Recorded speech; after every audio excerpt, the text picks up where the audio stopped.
of some of the story was lackluster. It got lost because the plot at times it's a little convoluted, and if you're watching it not knowing where it's going, or you didn't see the trailer or anything, you could be misled by like, yo, this is kind of boring, like what is this, because it kind of masks itself as something when it's really something else. And and I think that's what it kind of does. It doesn't get the justice maybe that it deserves, because people aren't so patient sometimes with movies and let them, like in the story structure, you got to get your point across. Your hook traditionally is supposed to be about 15 minutes into your story, and this one and kind of meanders a little bit sometimes here and there, and you're like, where's this going, It kind of runs around of what the movie really is. Until you really meet the character of Alex, you don't know what's going on. It's kind of convoluted, the plot at times, and it can be a little confusing. Not everybody's into non-linear, editing style, and it's definitely telling things out of order and mismatching or whatever. Not everybody's cup of tea. And it's definitely one of those movies where you got to pay attention closely to everything, because if you miss something, the whole movie kind of falls apart. It could. So it's like one of those movies where you got to really properly pay attention and sit down and watch it, So do we have any Swan facts, sir? Definitely. Swan facts. Alright. Swan facts for you guys out there. Yeah. The first one, this film was actually stuck in development hell for quite a while. Several directors were attached through this time, including Steven Spielberg, Danny Cannon, and Joel Schumacher. Wow. That's a really crazy list. Schumacher doing Wicker Park. Wow. And actors, it had some big actors too of the time. Actors such as Freddie Prinze Jr., Paul Walker, and believe it or not, Brendan Fraser were linked to this project at one time. The film was actually nominated for the Grand Prix des Amériques at the Montreal World Film Festival. I'm sorry if I butchered that. It's pretty interesting that it was so well received at a film festival, like a prestigious film festival like that, and then it got kind of ripped apart later on. I think as this kind of makes it, this movie was, to me, should have been an independent release more than it would have been in at the a regular theatrical release, which I think that's what they were going for. I don't understand why did this movie take $30 million to make? It looks like it took like $5 million to make, or at the most 10. I would think, like, because there's like, what really happens, that unless it was just the actors at that time were big enough to ask for bigger checks, but it's like, where did that money go? And I'm not saying that, I mean, stylistically it looks fucking badass. And it looks like a theatrical film and everything. It's totally competent in that way, but like, you're gonna tell me The Gift was shot for $5 million? I would say Wicker Park looks like it was shot just like The Gift, you know what I mean, where it's really depending on the dialogue and the acting, and that's it. So why was it $30 million? That's insane. To me, like I said, like, that's just a shit ton of marketing. I don't know, man. I don't know, because like the marketing kind of looked like dopey as fuck when it was out there, but I don't know. Maybe the actors were asking for money, possibly the licensing fees for music, or Maybe. shooting on location. Maybe like it all depends to what it goes to, but it definitely does look like a gift movie where it's like shot in $5 million budget, and it looks stylistically fucking incredible. But I mean, I know some of this, even though they're supposed to be in Chicago, was filmed in Canada yeah, as well. yeah, I could see that.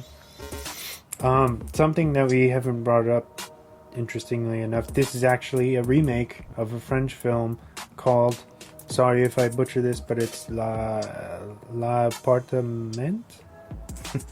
I think that's it, obviously, because it's all based around Lisa's apartment. Right? Makes sense. And I believe what's her name? Monica Bellucci of Irreversible stars in the original. Ooh. In the original, yeah. That makes you question, like, let's go see this movie. Let's go see this French film. As I said, it was made for $30 million, and it only managed to scrape up $20 million collectively. Wow. And I think only 13 million of that was domestic, so it really did not good. Wow. It did better abroad than it did here. Wow. I mean, of course. Yeah. The actors alone were big back then. Still big now. Yeah. Actually. The film was released September 3rd, 2004. And my last swan fact, Josh Hartnett signed on due to Paul Walker having previous obligations for Too Fast, Too Furious at the same time. So had he not been legally bind to his contract for that franchise, we would have got Wicker Park starring Paul Walker. How different would that look? I don't know. I think Josh Hartnett in this movie are iconic. They go hand in hand with each other. Yeah. I cannot imagine anybody else. Yeah. Just the way that he is, you know, and his acting style, it just works for something like this. It's really hard to explain, but I totally understand where you're coming from with that. That's the end of my swan facts. Nice. Yeah. So, what are we watching next week? So, since we're coming to the end of February and we really haven't, this month is considered Women in Horror Month. Well, nice. So, I wanted to do something to kind of end the month strong and kind of pay homage to that. So, I want to talk about kind of a more obscure title, Don't Breathe. Oh. Yeah. Ooh. Have you seen that? No, I haven't seen it. Yeah. I have, that's actually, aren't they coming with a part 2? I believe so. I don't know if it's actually green lit yet or not. But it was in development, right? Yeah. I know Fede Alvarez, the director, I believe it's gonna happen, but he's not, I don't think he's directing it. He's an exclusive producer. So I'm a little nervous about that, but I'll give it a, Actually, when I saw trailers for this, I just remember the Avatar guy being the villain. But I'm excited. I've been wanting to see this movie. I've heard good stuff from you guys, so I definitely I'm intrigued. Of course, when I say Women in Horror, I didn't really give her a shout out, but the kind of main character, Rocky, who's played by the always amazing Jane Levy, who I don't feel gets enough credit in just in the industry in general, not in just in horror. She's amazing, multifaceted actress who's done crazy stuff. She's great in Castle Rock. She's great in the Evil Dead remake. She's got a fucking brand new sitcom on Hulu right now. Kind of turning the tables and doing her own thing there. So cheers to her, and I can't wait to kind of dive into Don't Breathe next week. Yeah, I'm excited. Hopefully we get James back in. Yeah. So where can they follow us? If you're stumbling upon us right now and you're not sure where to find our archive, you can listen to us on the plethora of platforms. Not a bad word. From Not a bad word. I love that one. It's crazy. From Spotify to Apple Podcasts to Spreaker, Stitcher, iHeartRadio, Everything. Castbox, everything under Google the sun. Podcasts, Yeah, yeah. Google Podcasts. Yeah, everywhere. Even on, I believe, on YouTube. Yeah, look us up. Drop the mic, DA. Drop the mic. Period. You'll find us. This is episode tonight's or today's, depending on when you're listening. Episode is 155 Wow. consecutive episodes for 3 years, not missing 1 week for 3 years doing this show. That's crazy. We should be pretty proud, man. Give ourselves a pat on the back. Yeah. You've been here for just about a year now, which has flown by. I can't believe that. It's insane. Thank you. You've been so good at showing up every week and just trying. Yeah. Putting effort out there. And just so you guys know my dedication, I lost my voice. Yeah. And he came in studio and he's still sick and he's I'm still fighting. working through it. Yeah, and He's got the halls, doing his thing. I know you guys hear it on the episode and stuff, but I just want to show you our dedication to the content that we bring and why we love what we do and why we do what we love. Hey. But yeah, no, thank you, Wes. Thank you for allowing me to be a part of the show. I know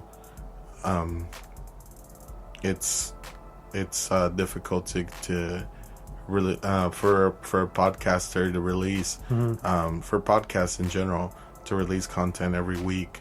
Some people take months or Several months to release stuff. So and they cut them up into seasons. Hashtag rude behavior. So thank you for everything, man. Thank you for always coming up with new content, always releasing movies, showing movies and stuff like that. So thank you. Yeah, no problem. We've got we'll be showing Green Room Yay. in April for its anniversary. We're gonna be celebrating subculture and also celebrating the life of Anton Yelchin, who was taken from us far too soon. It's always a shame, but it'll be fun to celebrate his life in our own way with the celebration of A24's Green Room, which is one of my very favorite films to date.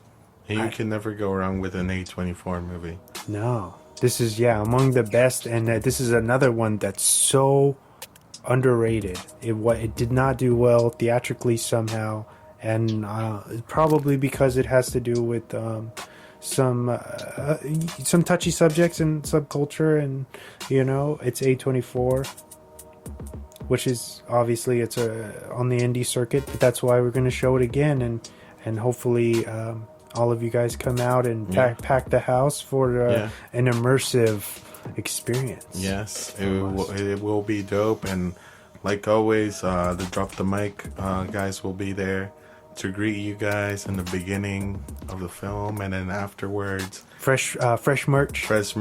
All the best merch which are authentically made by yours truly, Wesley Swanson, and so and a Pin Apart. Go follow Pin Apart, which is the merch site for Drop the Mic.